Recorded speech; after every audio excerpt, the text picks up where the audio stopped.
Welcome. మనము సంవత్సరం నిలువ పచ్చడి నేను మీకు చూడ వేస్ట్ చేయదు మా అమ్మ. దీన్ని ఉప్పు పసుపు 3 కలిపి రోట్లో మనం చేసుకునే మిరపకాయల దానిలోకి అయితే వేసేసుకోవాలి. ఫస్ట్ చేసేసుకోవాలి. ఈ మిక్సీలో వేసిన మిశ్రమాన్ని మొత్తము మనకి దీంట్లో అయితే కొంచెం ఈ పులుపుకి ఉప్పుకి సరిపడైతే వెల్లుల్లి రెబ్బలు కూడా వేసుకుంటారు. చాలా బాగుంది. స్మెల్ అయితే క్యాక్ ఉంది. ఇప్పుడు దీన్ని అయితే మిక్సీ వస్తుందని అయితే ఓన్లీ ఎండు కారంతో అయితే ఇలాగా. Welcome back to our channel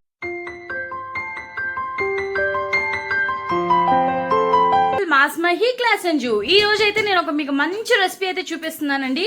instant గా చింతకాయ పచ్చడి ఎలా చేసుకోవాలో చూద్దాము. మామూలుగా ఉప్పు చింతకాయ మనము సంవత్సరం నిలువ పచ్చడి నేను మీకు చూపిస్తా ఎలా పెట్టుకుంటాము, ఎలా స్టోర్ చేసుకుంటాము అని. ఇదిగోండి గాయస్, మా అమ్మ వాళ్ళు అయితే ఇలా మంచిగా పెరుగు బకెట్ని కూడా వేస్ట్ చేయదు మా అమ్మ. దీన్ని ఈ మొత్తం వచ్చేసి 9 kgs అంటే 3 ఎత్తులట.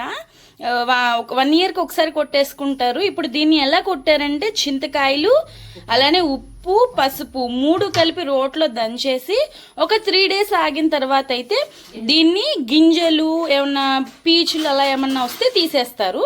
అయితే ఫస్ట్ పచ్చిమిరపకాయలను అయితే లైట్గా వేయించుకోవాలి. మా పిల్లలు ఏడుస్తున్నారని చెప్పి మార్చింది, సో అది పక్కన పెట్టండి. పచ్చిమిరపకాయలు అయితే ఇలా వేయించుకోవాలి. ఫస్ట్ మనం చేసుకునే మిరపకాయలతో చింతకాయ పచ్చడి చేసుకోవాలి అంటే ఫస్ట్ అయితే పచ్చిమిరపకాయలని వేయించేసుకోవాలి. ఆ తర్వాత ఇదిగోండి ఒక మిక్సీ జార్ తీసేసుకొని దాంట్లోకి చింతకాయ పచ్చడి ఇప్పుడు నేను చెప్పాను కదా మేము చేసామని, దీన్ని ఇలా మిక్సీ జార్లోకి అయితే వేసేసుకోవాలి. ఫస్ట్ దీన్ని మిక్సీ వేసుకుందాం.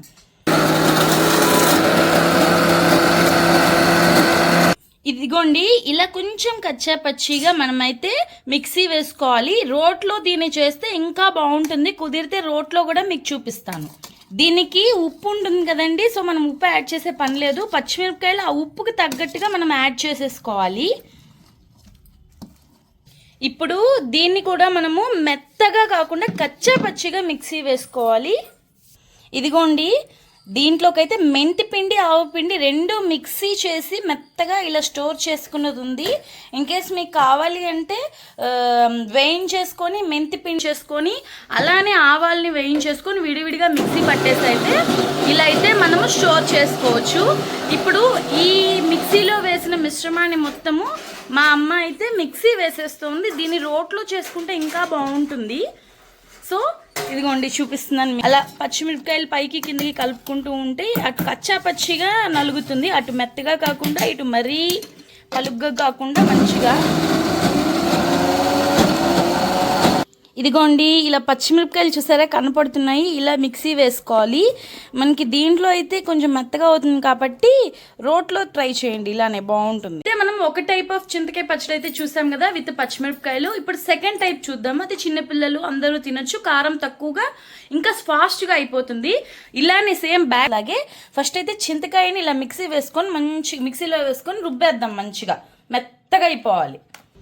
ఇదిగోండి ఇలా అయితే మెత్తగా మిక్సీ వేసేసుకోవాలి. ఇది సెకండ్ పార్ట్ అనమాట. అందుకని దానికి ఈ పులుపుకి ఉప్పుకి సరిపడా మంచిగా కొట్టు కారం అంటే ఎండు కారం అయితే వేసుకోవాలి. ఇప్పుడు దీన్ని మిక్సీ వేసేసుకుందాము. ఎందుకు ఇంత కారం వేసామంటే పులుపు సరిపోవాలి కాబట్టి, కారమే కదా సెట్ చేసేది. సో అందుకని అయితే కారం ఎక్కువ వేసుకోవాలి.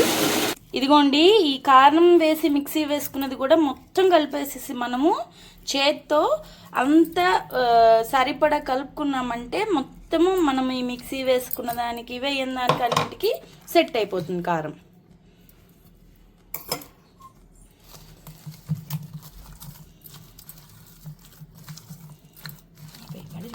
ఇప్పుడైతే పోపు వేసేసుకుందామండి. పోపులోనే అద్భుతమైన రుచి అయితే వచ్చేస్తుంది. బాండి పెట్టేసుకొని దాంట్లో సరిపడా ఆయిల్ వేసేసుకోవాలి. ఆయిల్ హీట్ ఎక్కిన తర్వాత నెక్స్ట్ ప్రాసెస్ చెప్తాను. ఇప్పుడైతే తాలింపు గింజలు వేసుకుందామండి. అంటే చాయ్ మినప్పప్పు, ఆవాలు, జీలకర్ర అలానే పచ్చిశనగపప్పు. దీంట్లో మెయిన్ ఇంగ్రీడియంట్ ఏంటి అంటే తెలిసిందే కదా, ఇంగువ. కొంతమంది అయితే వెల్లుల్లి రెబ్బలు కూడా వేసుకుంటారు, చాలా బాగుంటుందని. మాకైతే నచ్చదు, సో అది మేము స్కిప్ చేస్తున్నాము. ఇన్ కేస్ మీకు ఎవరికైనా కావాలి అంటే వేసుకోండి, చాలా బాగుంటుంది. ఇదిగోండి ఎండుమిరపకాయలు వేద్దాం. కరివేపాకు కూడా వేద్దామండి. భలే పడుతుంది. ఇంగువ యాడ్ చేద్దాము. అసలు అయిన రుచి ఇంగువతోనే వస్తుందండి పచ్చడికి. ఇదిగోండి, ఇంత గోల్డెన్ బ్రౌన్ కలర్లోకి వస్తే సూపర్ ఉంటుంది. అబ్బా స్మెల్ అయితే క్యాక్ ఉంది.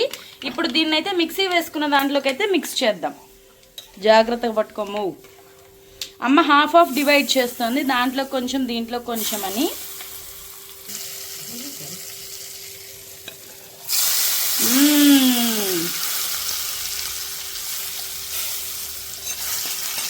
వేసుకుందాము దీన్నైతే. వావ్, పచ్చడైతే అమ్మ ఉంది. ఇదైతే పచ్చిమిరపకాయలతో చేస్తారు. ఇది ఒకళ్ళకి ఇలా నచ్చుతుందని ఇలాగా, అండ్ ఇంకొకరికి ఇలా నచ్చుతుందని అయితే ఓన్లీ ఎండు కారంతో అయితే ఇలాగా. తప్పనిసరిగా ట్రై చేయాలి. చాలా మంచి రెసిపీ, బెస్ట్ రెసిపీ. అసలు ఎలాంటి ఇబ్బంది ఉండదు, అండ్ జలుబు అలాంటిది కూడా చేయదు, వేడి చేయదు, ఏమీ ఉండదు. చిన్నపిల్లలకైతే చాలా మంచిది. సో మీరు తప్పకుండా ట్రై చేయండి. మీకు ఈ వీడియో నచ్చిందని అయితే అనుకుంటున్నాను. Bye guys.